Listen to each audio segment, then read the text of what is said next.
ପିମ୍ପୁଡ଼ି ସବୁବେଳେ ଚଞ୍ଚଳ, ସବୁବେଳେ ତା ଖାଦ୍ୟ ଯୋଗାଡ଼ରେ ଲାଗିଥାଏ। ମଣିଷ ଫୋପାଡ଼ି ଦେଉଥିବା ଖାଦ୍ୟକୁ ସେ ନେଇକି ସୁରକ୍ଷିତରେ ସାଥୀ ସାଙ୍ଗ ହେଇକିରି ନେଇକି ନିଜ ଖାଇବା ଜିନିଷ ଦାୟିତ୍ୱରେ ରଖନ୍ତି। କିନ୍ତୁ ଆମ ମଣିଷମାନେ ଅମଣିଷ ପଶୁ, ମଣିଷ ଶ୍ରେଷ୍ଠ ହେଇକି ବି ଏଭଳିଆ ବୁଦ୍ଧି ମଣିଷ ପାଖରେ ନାହିଁ।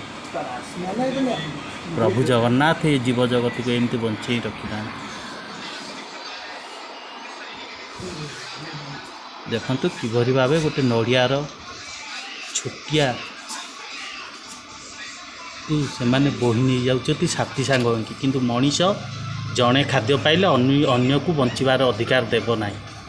ନିଜେ ବଞ୍ଚିବ, ଅନ୍ୟମାନେ ମରନ୍ତୁ। କିନ୍ତୁ